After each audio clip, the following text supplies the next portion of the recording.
नाज़िन मर्दानी समाज में छोकरिन के खुद मुख्तियार पाण भरो करण लाइ सिंधी गर्ल्स स्टूडेंट तहरीक पारां हैदराबाद में न्याणिन के मोटरसाइकिल ड्राइविंग की सिखिया जा बाकायदा क्लास शुरू कया विया आहिनि। सिखिया वठंदड़ छोकरिन इन कदम के तमाम घणो साराहियो आहे। उन हवाले सां वधीक तफ़सील साकिब कुबर जी हिन रिपोर्ट में।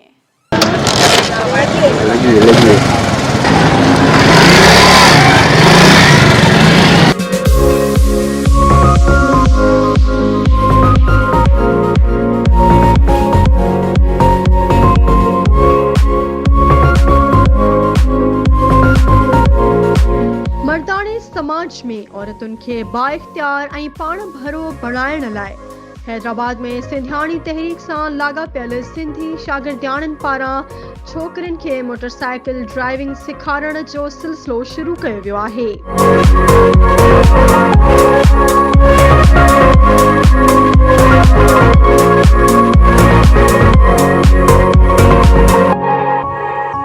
इन ॾस में सिंधी शागिर्दियाणनि कासमाबाद में मोटरसाइकिल हलाइण जी सिखिया जा बाकायदा क्लास शुरू कया विया आहिनि, जिते ट्रेंड नौजवान छोकरियूं रोज़ाने मुख़्तलिफ़ इलाइक़नि सां तालुक़ रखंदड़ न्याणियुनि खे मोटरसाइकिल ते विहारे ड्राइविंग ऐं टेक्निक्स सम्झाईंदे नज़र अचनि थियूं। मुंहिंजो शौक़ु जेको हो सो कुझु अदियूं जेके हुयूं हिकिड़ी हलाईंदियूं हुयूं बाइक।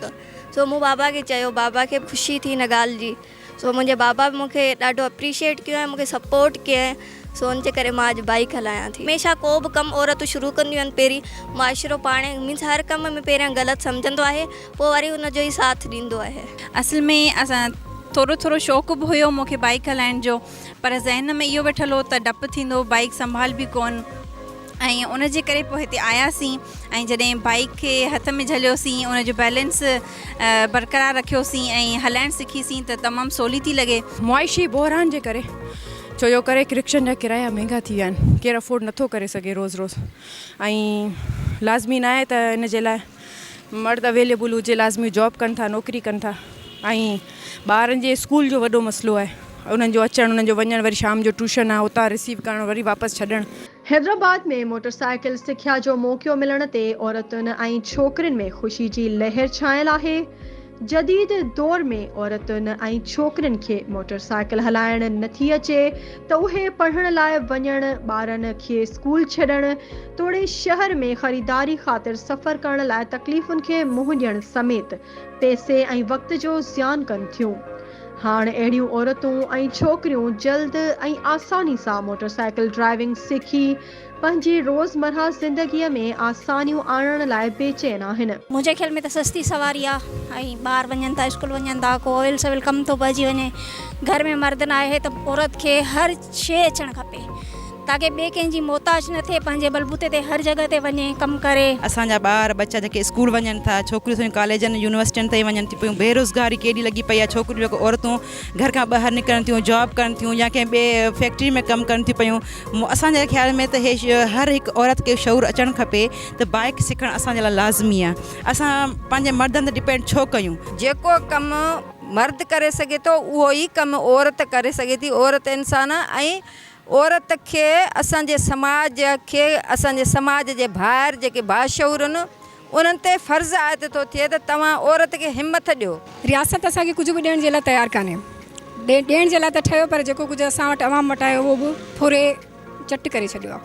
ख़ासि करे पीपल्स पार्टी जा हाल तव्हां ॾिसो पिया, महांगाई तव्हां ॾिसो पिया केॾी उरूज ते आहे।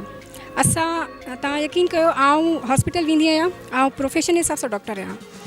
हिकिड़े आम माण्हू जो जेको कमाए थो 50,000 रुपया, तव्हां सोचो जेकॾहिं हिकिड़ी जॻह खां पंहिंजे ऑफिस ताईं पंहिंजे कमाई मां 15,000 रक्षे खे ॾेई छॾे, ठीकु आहे, त हुन वटि बाक़ी पोयां पाछी छा थी बचे? जो पंहिंजो घर हलाईंदो, पंहिंजे ॿारनि खे पढ़ाईंदो, ॿारनि ट्यूशनूं पढ़ाईंदो, या उनखे ज़िंदगी जा वहिंवार हलाइण जे लाइ केतिरो उनखे इनकम खपे।